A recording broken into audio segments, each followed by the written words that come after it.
Hi, this is Jonathan Leeman. Welcome to this episode of 9 Marks Pastors Talk. 9 Marks exists to help pastors build healthy churches. Learn more at 9marks.org. And if you want to help support the ministry.org/talk or something like that. With me, I have two very special friends and colleagues and partners in the gospel. First of all, from behind the screen for the first time at Pastors Talk is... That's right. Alex Duke. Hello. Good to be here. Alex Duke. Speaking of the mic, Alex. Yeah, good to be here. Well, the chair who's editorial manager or senior editor or something for 9 Marks. And also with us... Who is this guy? The man who does actually exist. I guess I exist. Is Alberto Jaquez.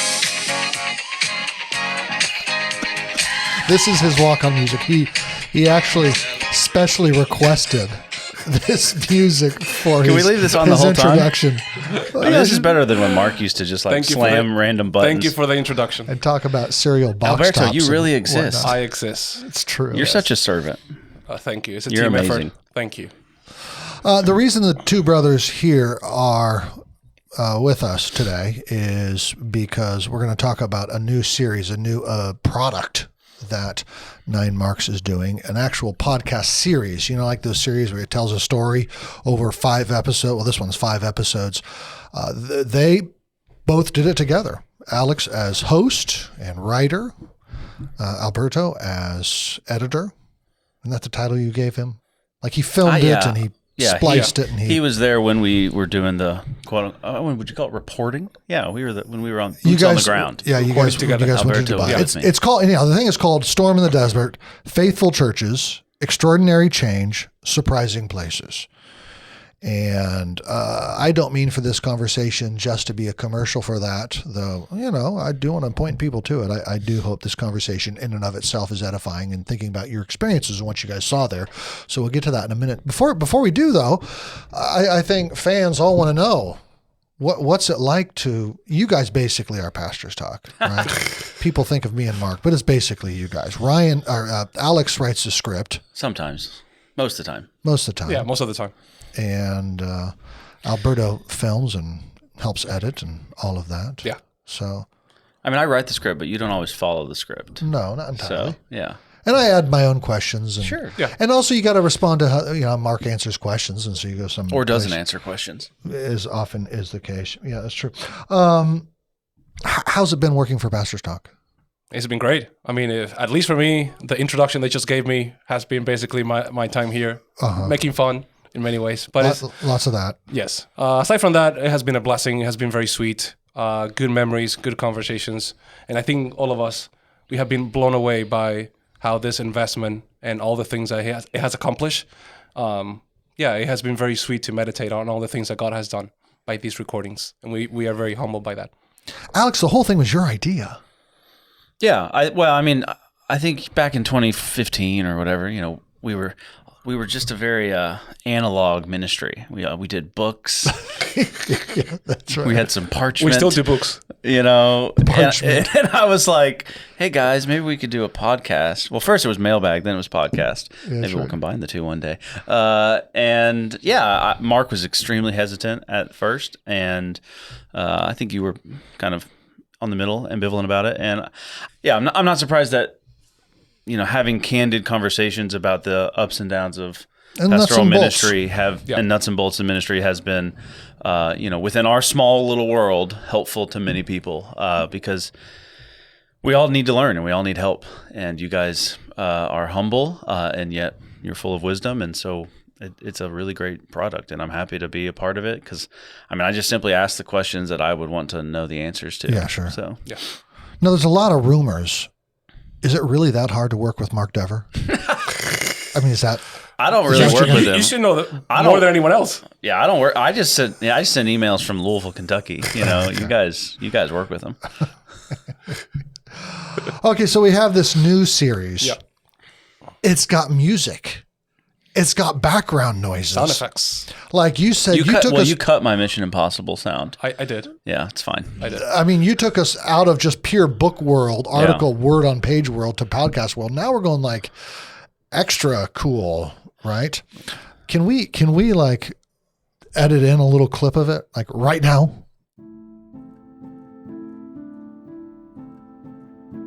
I'm trying to influence this church in the right direction, and the tide is against us. By now, I've read the books, or the book.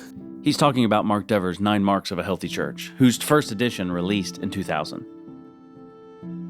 It really is sort of like being born again. You know, I come into this understanding of, oh my word, ecclesiology is really important, especially when you're establishing a church in a place that doesn't have churches. By now, it's 2004. Mac is convinced that UCCD needed to give attention to 2 things: expositional preaching and meaningful membership. At the same time, the current senior pastor is convinced that he didn't want to be the senior pastor anymore, so he puts Mac in charge of a search committee. The goal is simple: find his replacement. Okay, so I feel like we're finally grown up content-wise. As you just heard that little clip, whose idea was it, Alex? Yeah, I think it was mine. I think on the heels of some, I consume a decent amount of content, you know, whether it's, you know, podcasts or books or movies. So I'm kind of always thinking about ways to try to, you know, take forms that I've seen in other places and maybe try to use them in the world that we're in. And yeah, several years ago when the popularity of the Mars Hill podcast kind of became pretty prominent in our neck of the woods, I kind of thought to myself, yeah, I mean, that was really well done. I wonder if there's a way to do a similar form in terms of like narrative style, telling a story. You know, Mike Cosper, it's not necessarily like chronological, you know, there's very multi-textured. The form fascinated me, even if I had some questions about like some of the content in it. And I just began to think, what can 9 Marks do in that world? So I don't mean to say that this is like a direct response to that. It simply was what inspired me to think about doing something similar. And so I think I proposed to you. And what would our message be? What would 9 Marks have to contribute? Yeah. So if you know, if that story was more about the downfall of a church, this, you know, maybe we could tell a story that's a little bit more positive about the way that the Lord delights to use faithful men and women to advance his purposes around the world. And so I think I got latched on to the Dubai idea pretty quickly. I had met John, but I didn't know him well. I knew Max Stiles pretty well. And yeah, so I just kept kind of being like, okay, let's do it. And then I think COVID slowed us down, maybe. I don't know. And then one day you guys were like, all right, it's clearance, let's go. And it was in like 4 weeks we were going to Dubai. So I was like, okay. I would say, though, that, I mean, number one, the teaser is out right now, so you can go subscribe and listen to it. And I think what strikes into the heart of 9 Marks, and Alex is a great writer, and I think he's very intuitive to culture. He takes 2 topics, and he asks a very valid question specifically for Christendom. If you think about churches and pastors, what is the image that comes into your mind? And we just wanted to elevate and paint the picture that the Bible, primarily how the Bible speaks about the church, and how other podcasts like the one that Alex references can leave the audience without a clear or at least a biblical perspective on how God elevates the importance and the centrality of the church. So sadly, the reality is that when we think about church and pastors, we think more on negative examples that we have experienced because, and media right now has made it even more prominent. So I think behind the heart of this project is to be able to show that in ordinary ways, in very surprising places, you can find that God is able to do mighty things with simple churches, and it's amazing what happens when when the churches design themselves according to the Bible. Yeah.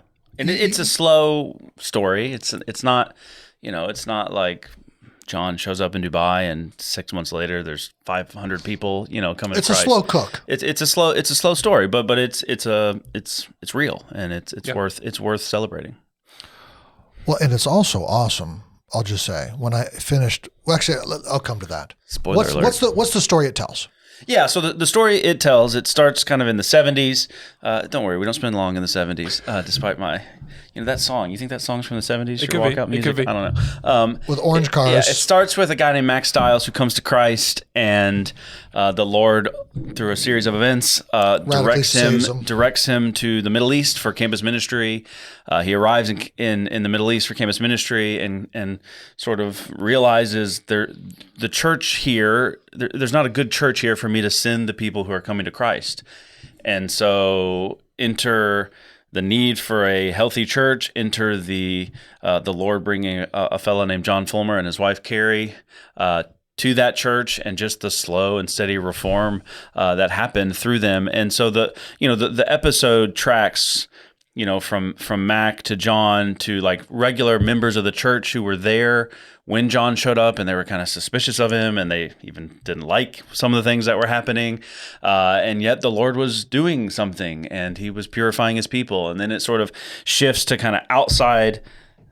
I mean, I'm giving away the whole plot. Yeah, but, you are. Whatever. Yeah. Less details, please. Let's say the last few episodes shift what the Lord has done outside of that particular congregation, both in the region and other parts of the world. So it's tracking mostly 25 years. John showed up there, I think, in the late 90s, early 2000s.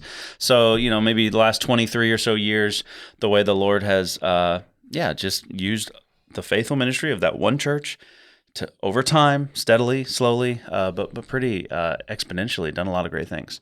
So that's the kind of high level version. I mean, there's some fun in it. There's more color in it than I just, But it's not like there's any dramatic, amazing surprises. Yeah. John's not the villain at the end. It's the story of slow but steady, and then eventually exponential, wonderful growth. Yeah. And seeing God's amazing, remarkable work over time as he does. And I think one of the reasons I wanted to tell this particular story is because, I've worked for 9 Marks long enough to hear some criticisms or maybe it's evaluations on, more narrow situations that like, these principles work, in bigger cities with well-educated folks, or in the States, or in the United States, and what I appreciate about this story is it. I think it stiff arms that assessment pretty hard. Yeah, that's right. And because here it's happening, showing up in Kathmandu. Well, yeah, because it's not just Dubai. Like, Dubai there's a lot of people who maybe look like me in that church in Dubai, but like the kinds of people who are coming into that church are just from everywhere, and so it becomes a pretty solid apologetic for the ministry that you've been doing since 2000. When did you start this? 2006. Man, 20 years coming up. We got to celebrate. That's right. That I've been doing for 11 years. Mm-hmm. I think it's the best apologetic that I can think of that people will want to listen to who maybe don't know that that's what they're listening to. You know. That's what excited me about it so much, especially when I finished episode 5. I'm just like, okay, this casts a vision. This helps people to see it, hear it, feel it. Well, maybe not see it, hear it, feel it in ways that, frankly, books just don't. Yeah. Being somebody who invests a lot in books, right? It still is, because you're hearing all the different guys and their wives tell these stories little by little, year 1, year 5, year 15, year 20. You're just like, wow, look at that. God is so good. Yeah. It is encouraging. But what's the challenge of it, I would think from your perspective, Alex, as a writer, was there is no villain. And it's villains that give stories, narratives, the tension that makes for good plots, right? Which is why people often say, you're a journalism major, right? You didn't do... Were you English major? Mass communications, minor in creative writing. Okay. So, I was an English major. Yeah, the J school taught me how to think. The English school taught me how to write. Okay. Yeah. I was an English major. A common refrain was that Dante's Inferno was much more interesting than his Paradiso. His character of Satan was much more interesting than his character of God. Yeah. Because Da Vinci Code's better than Angels and Demons, right? What's Angels and Demons? It's the next. It's the sequel. Okay. The sequel. Because the point is, it's in some ways, it's easier for us as humans to draw evil in an interesting way, and harder for us to make good compelling. Like, oh, look, there's a happy family. Okay, well, it's not much of a story. And here you are trying to tell a good story of good churches and good pastors who are doing good things. Did you find that a challenge? Wow, you're putting it in a really clever way. I didn't find it a challenge, which might mean that it's boring, but I don't think it's boring. Mm-hmm. I don't think so. Because I just, after thinking through the 40, 50 hours of conversation, the plot was in my head. Like, I figured it out. I figured out what the structure was. Right. And yeah, so I think the tension, so maybe the narrative dramatic tension isn't necessarily will good defeat evil, because there really isn't evil. It's more just a kind of subtle, slow unveiling where it kind of feels like you're just listening to small stories. And I think that's right. And they're connected, but they're small.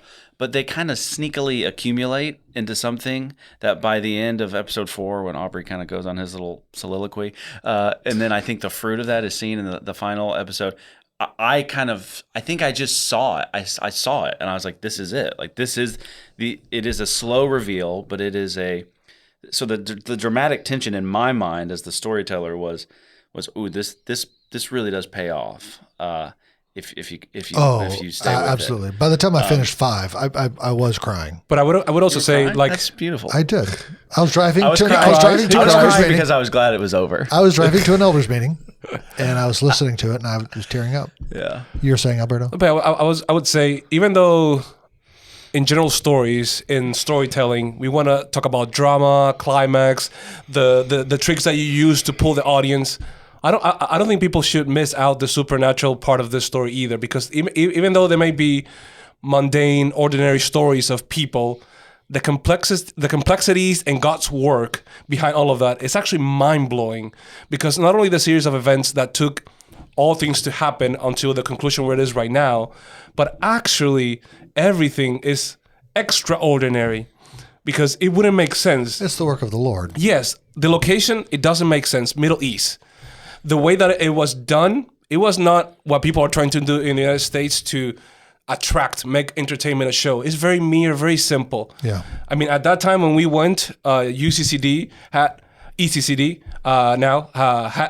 nationalities. So that is the best apologetic, in the sense of the critique. 9 Marks is not compatible, the principles, with other cultures. You have, in a very anti-Christian setting, with a church of 60 nationalities, different theological backgrounds and different worldview backgrounds, these principles being applied, yet compatible, transforming. And the amazing thing, I think, is that it seems that it's going to last. It's going to last. Yeah. It's solid. It's built solid. Right. And the network and the reach and the ripples that has gone from that point all the way to Asia and Africa, it's incredible. So it may feel like a boring story, in the sense like, oh, no grand drama, no great explosion, this secret thing that just happened. There's no car chases. No. There was a Mission Impossible part that Alberto kicked. He's a little bit hurt by it. I can send you the link to the extended edition. I mean, I think it is a story that is largely about an undiluted good, but it's also a story about Christians. And so we know that evil and suffering is lurking in the background, right? Oh, yeah. So like, it's not. A moment ago, when you said there's no bad, there's no evil, I'm like, the whole entire backdrop. But redemption moving against that. Yeah. So there is. So like, a story would be boring if it were quote unquote good and didn't acknowledge the reality of evil. I think the Lord is preserving people and saving people, redeeming people in this story from significant, suffering and sorrow, and even some of the personal sorrows that I think of, like Dave Furman experiences, or the more national providential sorrows and sufferings that happen that kind of push Mac to the UAE when he went. Yeah. It does color the. Well, for instance, just to give one little anecdote, 9/11 happens. Yeah, and he's pounding the for sale sign into his lawn Yeah, like on next day. 9/12, I think. Yeah. Yeah. And there I've always he wondered if goes. that's apocryphal because it's such a good story. Like, come But on. I did not check. Come on, Mac. Did you really? The next If you're his real estate agent listening, send me Let us know. You know what my favorite, I think I told you what my favorite episode was. 3. 3. Yeah. It's the conversion stories. Yeah. So you said little stories that make up the big story. But yeah, it's two conversion stories in one. I'd say like conforming, just discipling, they're growing beautiful. up. Yeah. And it's like, okay, this Yeah. is the fruit. And So there's two kinds of fruit. There's the fruit of the individual conversions. Then there's the fruit of the church plants all around the world, which is really 4 and 5, yeah. which is encouraging. And, a word on that, a thought on that word slow. From one perspective, the perspective of Americans watching commercials and movies and buying fast food, we expect a kind of immediacy. And yet God works over 1 year, 2 year, 5 years, 10 years, 20 years, 30 years. I mean, you can quote the text, a day is 1,000 years and so forth. So from the standpoint of immediacy, yes, the story of Dubai is unpacked from the 1970s until today. That feels slow. From the standpoint of eternity, that's quick, right? Yeah. And what's encouraging about a 5-part podcast series is that you get to hear that 50-year story relatively quickly and compellingly told. You sat there listening to story after story, both of you. Yeah. Yeah. Did you leave a lot on the cutting room floor? So, most of it, probably 90% of it is on the cutting room Alex floor. had a very hard job because I feel sad for the audience. There's so much more. It's so sweet. Can you think of something you left on the cutting floor? We don't. We talked to a guy who was like tortured in Afghanistan by the Taliban. He's not even mentioned. Why not? I just, you can't. You got to kill your darlings, they say. There's the guy from Jordan. Who literally doesn't even. he gets like a tiny little mention at the end. Yeah. What was special about the guy from Jordan? He's just doing great work in Jordan. Like, I don't know. Like, there's the stories of the associate pastor, John Welkner, who was there before John Fulmer and was kind of a mess. And then John showed up and his life kind of changed. And because even though he was already on staff of the church, John gets basically like 9 words, So like, I have a 27,000 word document where I was sort of scribing, after listening to him, all the best parts of this thing, right. and the whole thing's only, it's 5 episodes, but the episodes aren't long. So yeah, we left the vast majority of it on the cutting room floor. So as you sat there listening to the story after story, how did that impact your view of the church, pastoring, planting, missions? What impact did all that have on you? Both of you. Yeah, I would say for me, the entire week, I have always appreciated. We have an event here in DC called the International Intensive. That one of the phrases that I always use to describe how I relate to that event. I'm amazed that I can be a witness of what God is doing, and just sitting there on that floor, watching Alex conduct the interview, and just seeing how God does what he does in people's lives, because every conversion is just mind-blowing. Someone that was dead becoming alive, and then you see all these people that we did, and then suddenly, since eternity past, this was orchestrated to all land in Dubai, and then you see the results, and churches working together, internships happening, reaching the nations from a place that would have said it's not even possible to train Christians to do all these things. So I would say, if we think that we're having issues in the United States, planting churches, Christianity, quote unquote, is going down, you see Dubai, where it should be the opposite. If United States is hard, it should be even harder there. So I'm just saying, God is not restrained.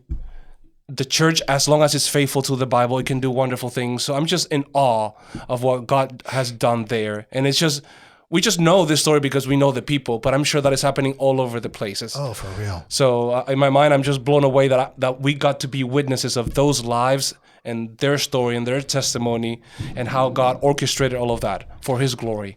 And people have been so helped by all the churches over there. Before you answer, just to comment on that, Alberto, something I remember Dever once had a passing phrase. I forget what we were talking about. And it was just a phrase that stands up in my memory. He said something like, well, the Lord's best work is often under the radar screen. And I think that's the case. I think it's the case that we get wrapped up in, as humans, in the headlines, what's exciting, what's dramatic, what's fantastical, right? Going back to the, instances of the bad guy, the good guy chasing, we get caught up in that sort of thing. And yet the work of the ministry, the best work of the ministry, I suspect, is never reported, right? The scandalous pastor gets reported, right, but the faithful, plodding pastor never gets reported, never gets onto the radar screen, as it were. And that takes eyes of faith to believe, right? Because eyes of flesh want to see. And you guys know it. We all know what it's like. We want to see dramatic conversions and baptisms and dramatic growth. I mean, we're dying to see that. We're longing to see that. And sometimes the Lord does let us see that a little bit. And what's fun about the Dubai story is you do get to see it a little bit. Yeah. Right? And that's what the podcast series brings out so well. You do get to see it a little bit. But even then, as they were living it, it didn't look like much. Mm-hmm. It was just an ordinary day, an ordinary sermon, an ordinary congregations singing songs and praises, and here we go. And, oh, hey, look, this young guy thinks he wants to go into the ministry. Okay. But then you scrunch it all together, and you're like, wow, look at what the Lord has done. And so in that sense, my hope is the story heartens the brothers in ordinary ministry, in ordinary churches, doing ordinary pastoral work, that under the radar screen, in some ways, is the best place to be, because eyes of faith know that the Lord is accomplishing great things. Alex?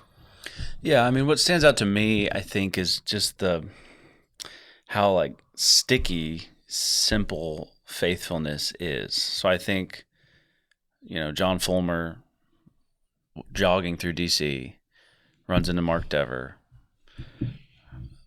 reads the Gospel of Mark with him, becomes a Christian. Right. John Fulmer reads the Gospel of Mark with a guy from, Kathmandu.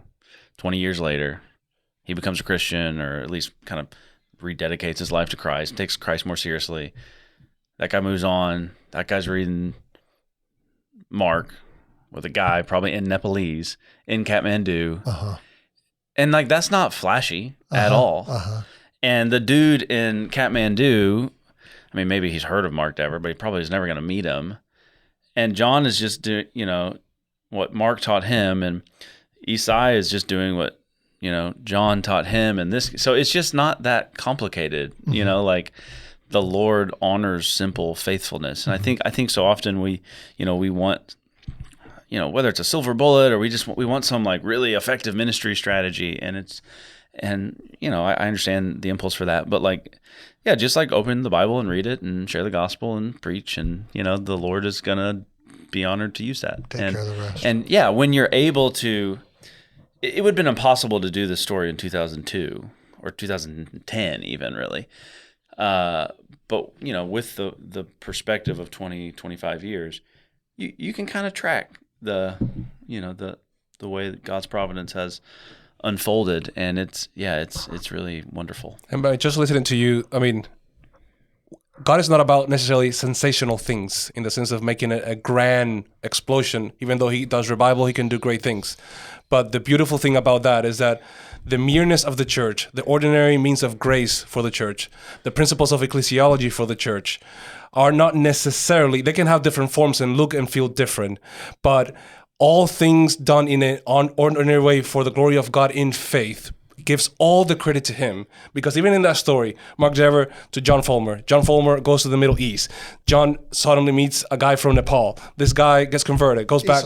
Isai. He goes back to over there. It's it may be ordinary, but behind all of that, it is actually mind-blowing. And the only explanation in human logic and terms, God is ordaining things. That there's no human plan that can say, yeah, I'm going to do all these things and this is the result I want to get. You can clearly say God is amazing in the way that he connects people for salvation and for his glory, because it doesn't make, there's no other sense to explain it. There's no other way to do it. Brothers, thank you for your work on this. I'm so excited it's going out. Any final comments? Any final thoughts? Yeah, one last thing. I hope that this story will, in God's providence, somehow get before the ears of people who have, whether they've been burned by the church or hurt by the church or deconstructing the church or whatever language we want to use. Their relationship with the church is not good. And my hope is that this story will get in front of men and women like that as a way to hopefully be, in some sense, like, it doesn't have to be that way. Whatever experience you went through, there are good pastors out there who preach the Bible, full of men and women whose lives are changing and whose lives are being surrounded by brothers and sisters who are picking them up. Like, you don't have to be in ministry for this story to encourage you and hearten you. And I also hope that, like, pastors or people in ministry will listen to it, whether they're in, Dubai or Des Moines or, give me another D, Jonathan. Dubuque. Yeah. Where's that? The Hook. Yeah. Wherever you are, like, you just keep plodding, keep being faithful. And yeah, someone will I'll probably never do a podcast about 99.999% of you. And that's okay. Like, John's not even that impressed by it, but, like, the Lord is pleased and all of your records are kept in glory and they will be recounted. And they will be recounted. And so the goal is just faithfulness. Amen. And I'm just, it's so encouraging, so heartening. I love that word, to have been, for 2+ years, kind of had my head wrapped around this. So thanks for the privilege of doing it. Amen. Hey, last question. How's Bible Talk going? Man, I would say, going, Alex? As George W. Bush would say, the state of Bible Talk is strong. So I think it's fine. I mean, what do you mean? What are you getting at? We're pivoting to video. I think your rival of another podcast over there might be feeling jealous that the Bible Talk is growing so much that it could surpass Pastor Talk. We wanted to. Praise the Lord. Yeah, Bible Talk's great. We're about to enter Isaiah for about a year, right before we shift into video. So we'll see how that goes. Wait, you're in Isaiah? Well, Jim does the fancy arranging of the scriptures. Oh, the Hebrew. So after 2 Kings, arrangement. Yeah. And we skipped over Ruth. I don't know. Maybe that's not inspired. I'm not sure. Just kidding. It is inspired. You guys are going with the Hebrew canon. Yeah, we did a whole hour-long episode on it where I had no notes and I just said, Jim, you got to explain this to me because I'm confused, and he did. That's awesome. Anyway, it does make more sense because it doesn't. Ending, like, doing 1st and 2 Kings right and 1st and Chronicles right together doesn't make a ton of sense. And ending that 2nd Chronicles, I get it. I get it. Anyway, Bible Talk's good. What a privilege to do that too. It's going well. It's going on video now. Yeah, we'll be on video. Were you supposed to look in the camera when we do that? No. You never look in the camera. We haven't this entire time. Hello. Hey guys, thanks for your time. Thank you so much.